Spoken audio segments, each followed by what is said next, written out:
Hello and welcome to the Where People Meet podcast, the event technology podcast for the worldwide meetings and events industry. I'm your host, Mitch Malinsky, head of sales here at Feedloop in pretty snowy Toronto. And today I'm joined by the wonderful Carly Silberstein, CEO of Redstone Agency, Canada's fastest growing event and association management company. Now, I'm really excited for the conversation today. Carly brings a wealth of experience alongside a variety of perspectives to the table today.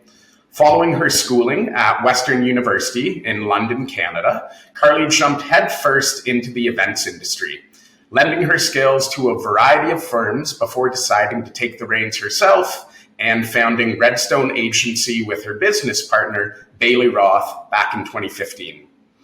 Having worked alongside Carly over the past 4 years, I can personally attest to the fact that Carly is one of the most authentic and hardworking people you will come across. A scrappy entrepreneur at heart who has leveraged her resourcefulness as an event planner and her natural instincts as a team leader to deliver the best results possible for her clients. I'm thrilled that Carly has taken the time out of her busy schedule to join us on the podcast. Now, Carly, thank you so much for joining us today. Where are you calling in from? I am calling in from snowy Toronto, just like you. Awesome. Well, I'm really excited for this conversation. As I'm sure you can tell, would be great if we can start off with you telling the audience a bit about yourself and your background in the events industry. Well, Mitch, you did such a good job. I don't know what left to say in the next 30 minutes, but thank you so much for that warm introduction and the opportunity to speak with you on the podcast today. Of course. I'm thrilled. I'm thrilled to be here and excited for our conversation. About myself, well, Mitch pretty well covered it. I, like many of you in the industry, I'm an accidental event planner. I was doing a postgrad at Western in business marketing, kind of general. Didn't know, I did 4 years at Western and still didn't know what I wanted to do. So I thought marketing was applicable to everything. And then simultaneously got a job at a boutique event planning firm and immediately fell in love with the detailed nature of everything. What some of us would call tedious tasks, stuffing and alphabetizing name badges. But it was equally detail oriented, but also had some flexibility for creativity and that strategy piece that I think is so important. And so I fell in love and never looked back and have been in various roles in the marketing and event space since then. Amazing. And I really want to drill down into Redstone just because it's such an incredible success story. So this was back in 2015. You and your business partner, Bailey Roth, founded the company. And as we all know, over the years, it's grown into becoming one of Canada's top rated, fastest growing event and association management companies. So can you tell the audience how you got the idea for founding Redstone Agency and what those first steps were like? Sure. So for me, I come from a family. We have a 3-generation family business in my family. And so for me, it wasn't if I was going to become an entrepreneur. I knew it was always going to happen. I didn't necessarily know when entrepreneur of what, but I was always surrounded by hard work, good work ethic, passion, and kind of building something from the ground up. Coincidentally, the year that we started Redstone, I was also simultaneously planning my wedding. So I married an entrepreneur who's now my husband. So I've kind of been in an environment of entrepreneurs with all of that exposure. I met Bailey later in life, which some will find funny because her dad and my uncle are childhood friends. We both went to the same university, but it wasn't until we graduated that we crossed paths and worked together. So anyone that knows us knows that she's the yin to my yang, and I would like to say that I'm the same to her. But we couldn't be more opposite in the most complementary of ways. And based on our experience working at other firms, other agencies, in a variety of roles, and her working in-house at a not-for-profit and being exposed to so much waste, we kind of put our heads together and thought we could do this differently, better. And in 2015, we decided to kind of take the plunge, and we have never looked back. That's incredible. second part of that question was, what were the first few, like, what was the startup journey like? Yeah, yeah. It was exhilarating. It was equal parts scary and fun, and I wanted to say rewarding. I don't know that we actually saw the reward until a few years in, but it was certainly exciting. Yep. And it was a lot of hard work. And any entrepreneur will tell you it doesn't come easy, but it was a passion project that's turned into what you know of Redstone today. And yeah, it was a lot of, slapping spaghetti at the wall and seeing what would stick and kind of getting our groove. And here we are. And here we are. Yeah, it's been quite the journey for me. I've had the privilege of sitting backseat and watching part of it unfurl. And again, just kudos to you and Bailey. Congratulations. I know there's still a lot that you have planned in store, but it's definitely, you should take the time to look back and just congratulate yourself for what you've built so far, because it's very inspiring. Yeah. Thank you. But what I would like to glean out of this is every entrepreneur has failures, every entrepreneur has lessons. So what are the most impactful lessons that you've learned as an entrepreneur founding Redstone? And how do you then apply these lessons to your day-to-day business practices when you're serving clients on the event and association management side? Yeah, great question. And I think every entrepreneur will probably have a laundry list of things that they've learned, in failure and success. But I think I want to highlight two. One is, regardless of what industry you're in, whether you're a CEO or any other role, I think it's fair to say that we're all in the people industry. We're in a service-based industry. There's no tangible product. You're in SaaS. Even if you're in manufacturing, I really think it all comes down to people. So, we all need to be kind and respectful and really operate from a human-centric position. Yeah. And Redstone, we have 4 core values, and one of them is people. And this really guides us in every decision that we make. Without people, it kind of makes the world go round, right? So it's one of our core 4 values, and it has served us very well till this day. And I think it's in large part why we have such an incredible culture. But as a CEO, as a leader, as a person, I really think that people first is a lesson in negotiating, in failure, in understanding that there's always another person behind the screen or across that board table. And I think that it goes a long way to just, be respectful and really focus on kind of that humanistic aspect. Absolutely. The next thing, again, there's a laundry list, and I had to really think about this question. But I think from a really young age, my dad, who currently he's the 3rd generation, kind of at the reins of our 3-generation family business. And so from a really young age, he taught me that your word is everything. If you don't have your word, you kind of have nothing. And I think the lesson there is say what you're going to do what you're going to say, follow through. And it's really what your reputation is built on. So I, guide myself and conduct myself with this in the back of my mind every day, with my own team, with prospects, with our clients. I think that just, your word, it means something. It absolutely does. Yeah, those are some really great lessons. We'll be sure to write those down, bold them in the write-up so that everyone can easily take those away. But thank you for sharing those lessons. I realize, Carly, we've been talking a lot about Redstone Agency, but there may be some people in the audience who actually don't know what your company is and the services that you provide. So can you give us a brief background on what Redstone does, the type of clientele that you appeal to? Absolutely. So we're a full service agency. We offer a variety of services, but I would say that we're best known for our corporate event management services and association management. I think it's fair to say that event management is well understood. Yeah. But on the other hand, association management sometimes is not a business model that some are familiar with. So I can tell you a little bit more about that.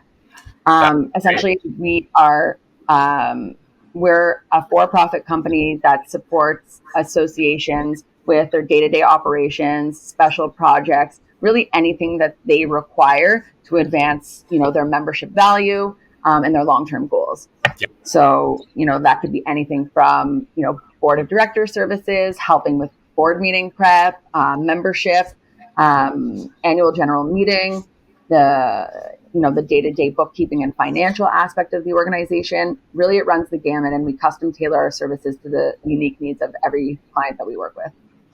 Okay. And what is the value of an association management company? The reason I'm asking that is I'm a salesperson. Associations are one of my target audiences. So I'm constantly reaching out to associations, trying to sell them on FeedLoop. And every time I go on the website, I see a long list of staff. So if an association already has a team of staff to manage their organization, why would they look to an AMC for further services? Yeah, it's a great question. So we have some clients where they outsource the day-to-day operations to us, and there is not an existing staff. They're predominantly volunteer run. And then there's others where we have a full or a part-time executive director, a program coordinator, and various other roles that you might see. Yep. The reason that they would want to outsource to an agency like ours is, one, they might not have the resources or capacity to hire, whether, it's a full-time equivalent or, if they need a variety of different roles. It might come down to, that specialization that they might need. So it could be for budgetary restraints. It could be because of, I like to call it the superhuman. With an agency model, you could be getting a full-time equivalent. So, like someone who would work, whatever that is, 2,000 hours in a year. Yeah. But with us, we can kind of build you the superhuman, a little piece of an event planner, a little bit of a marketing expert, a little bit of an executive director, or somebody else who really understands the association world, and a little bit of finance to come together to build you this superhuman that can help service you in a more cost-effective and potentially productive manner. So it really comes down, like I said, we custom tailor our services to the unique needs of every client because every organization is looking to do something different with our help. Right. But there are just some reasons there why, a full, robust, staff team might look for some added support from an AMC like ours. And what are some of those common reasons that companies will come to you? What's the value that you're delivering a lot of times to these clients? Yeah, so, they can get more bang for their buck.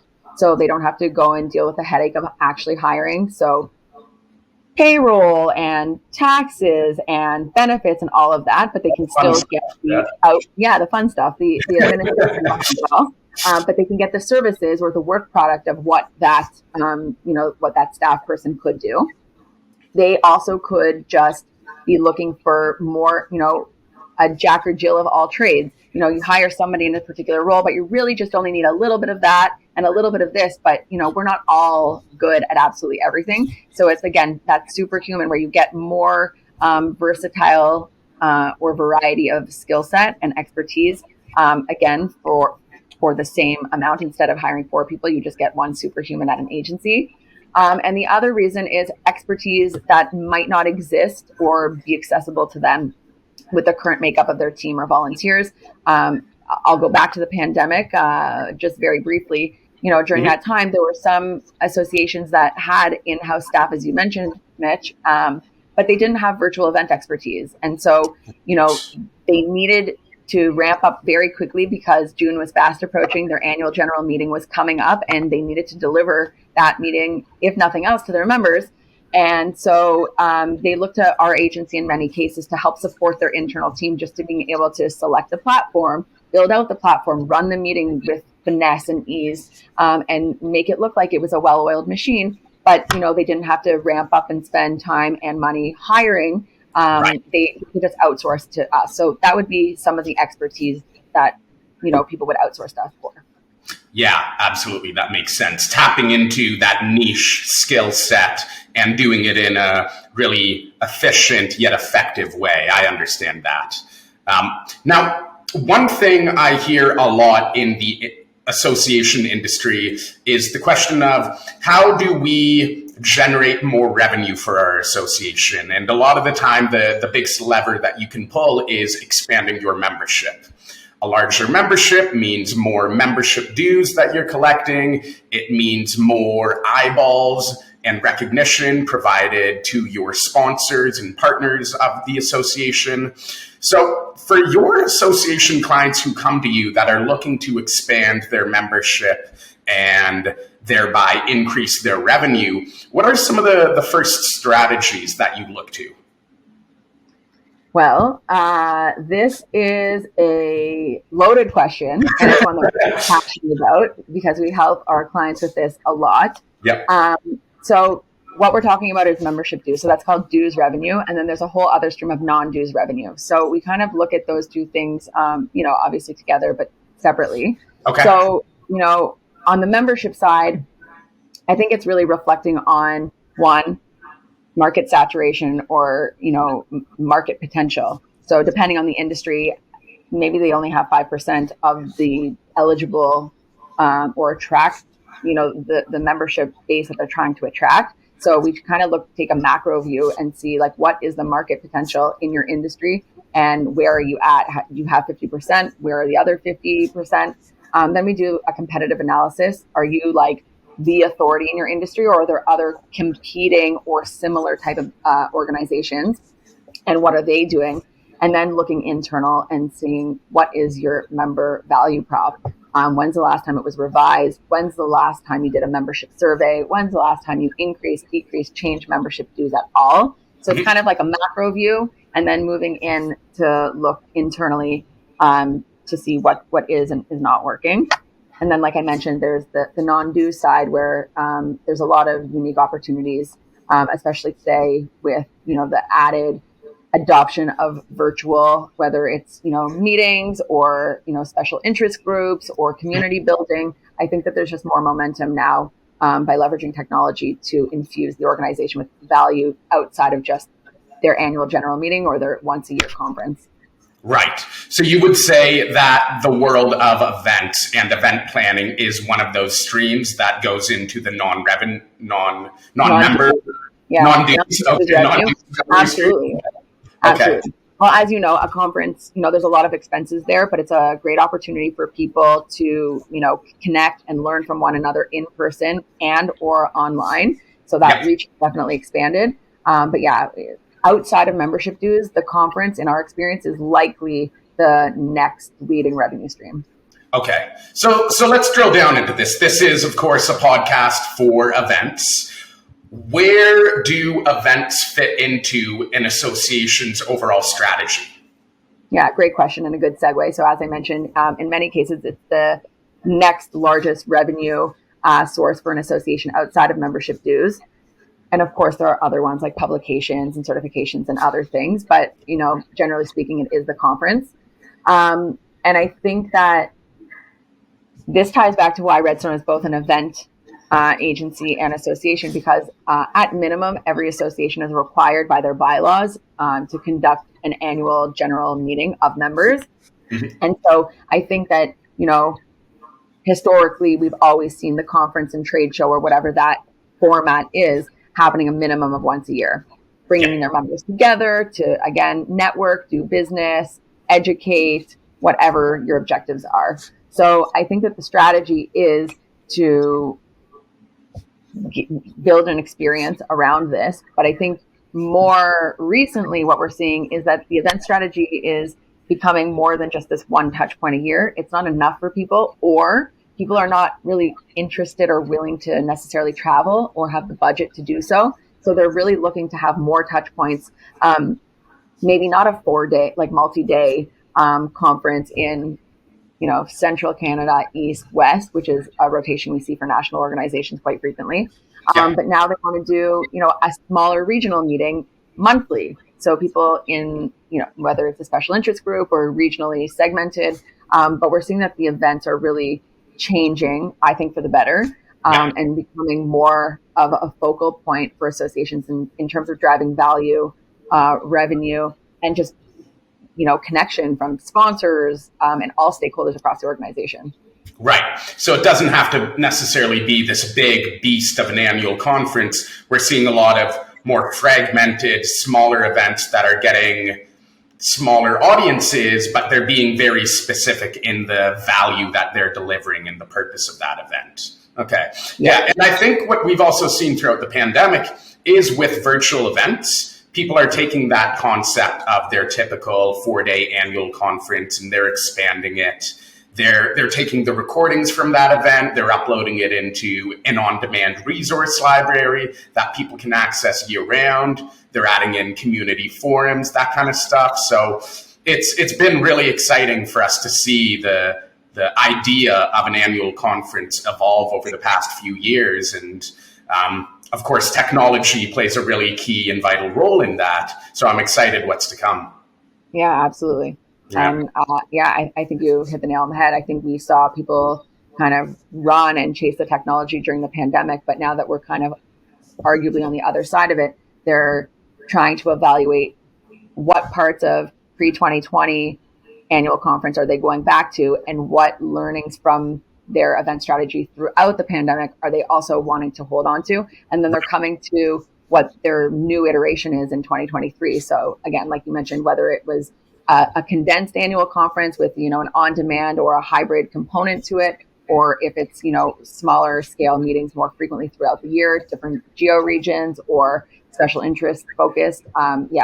It's really interesting. It's a great time to be in events. And I think it has been for the past couple of years, but now it's really interesting to see that people have accelerated their adoption of technology and how they're continuing to drive that forward in their event strategy. Absolutely. And I know that's something that your team can help out with, is just getting an understanding of what your clients are looking to do throughout the year, and then putting forth some recommendations on, hey, we've seen clients do X, Y, Z. These are the different results that they've seen. So thanks to your explanation earlier on, we know what Redstone does on the association management side of things. What are the different services you provide for event management, and when might an association, or doesn't necessarily have to be an association, but when might an organization look to you for event management services? Yeah, so on the corporate side, we are often tapped in by internal marketing teams that either don't have capacity based on volume or the expertise on in-person, experiential, or virtual events. So they would come to us and just, give us the specs of their event and tap us in so that we can do the logistics, or maybe they just need on-site support, or maybe they don't know a registration platform to, that fits these few criteria. So really we do A to Z. And again, we custom tailor what we're offering based on the specific needs. So we don't have to do it all. Again, if you have in-house resources or an agency that does, just your creative, we play nicely in the sandbox and we're happy to collaborate. So really we can be tapped in at any phase of the planning. We've been tapped in 2 weeks before massive events, and if it works for us, we make it work. But the more, as a true planner, the more time and advance notice we have, the better. But we can make it work. So that's kind of on the corporate side. An association again can tap us in to help with one event, all of their events, and it can be from A to Z. So we can just support reconceptualizing 2023. The past 2 years we've been virtual, but now what do we do this year? And kind of doing, a cost analysis and a needs assessment, and maybe even tapping into some of the stakeholders and members. What do they want? Are they coming to your event in Halifax for 4 days, or are you better suited to do something different? So we can consult on those types of projects, and we can do A to Z planning, logistics, execution. We have a pretty large team, so we can come to wherever it is and execute all aspects on site. But those are just some examples of where we work with our clients and how we work with them. That's great. Thanks for sharing. Well, Carly, I know it's been an incredible journey for your team over at Redstone, especially over the past year or so. You've done a really exciting agency rebrand. I love it. There's always exciting initiatives and new developments going on with your team. But what are you excited about in 2023? Any projects, any industry trends that you're looking at that you want to highlight for the audience? I think the world is really our oyster. Like I mentioned earlier in this podcast, people are hanging on to the technology. People are excited about continuing the momentum of what was learned and potentially unlearned during the pandemic. So we're excited to be part of the new iteration of events and whatever format makes the most sense for our clients and what they're trying to achieve. So I'm really excited by that from a trend and work perspective. On the Redstone side, and you're hearing it here first, we actually just incorporated in the US. So Redstone USA, here we come. That's incredible. Congrats. Thank you. Wow. Very exciting. Are you going to be setting up offices in the US or? Yeah. Slowly but surely, we'll have a physical footprint there as well. What we've been doing and world round, everyone can work from anywhere at this point. But we have a number of clients in the US and some great opportunities down there. So we figured we'd make it official and set up shop. So more to come. Like I said, you're really hearing it here first. But yeah, we'll invite you and the Feed Loop team down to Redstone headquarters in the US. Oh, we'd love that. Well, Carly, I'm really glad that we were able to do this. I know this has been a long time coming. Just want to say thank you for taking the time to join us today. This has been a really insightful conversation. I think the audience got a lot of value out of learning more about what an association management company does, when it might be time to look to them, or when it might be time to look for event management services. So again, thank you for taking the time to join us today. Thank you for being such an incredible partner of FeedLoop over the years. I'm really excited to see what's to come for Redstone. But before we sign off for today, do you have any final words, anything else you'd like to share with the audience? Thanks again for the opportunity. This was a great conversation, as all of our conversations are. Back to my point about lessons learned, you just have to operate from a place of, humanistic and people-centric. And I think that goes to your partners also. So, I'm grateful for kind of coming up with FeedLoop alongside. I know that Raul started a company at a similar time to us, and that we've been in constant contact and working together from, as far back as I can remember. Yep. And it's really important to choose your partners well. They support you through thick and thin.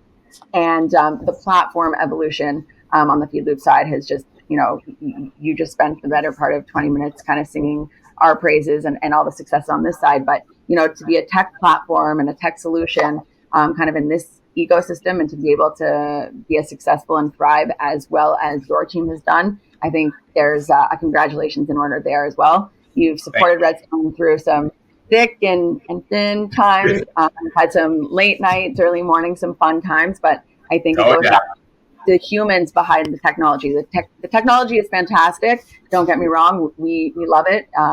But I think your team is incredible to work with and makes what we do so rewarding and fun, even amidst the 4 a.m. wake up sometimes.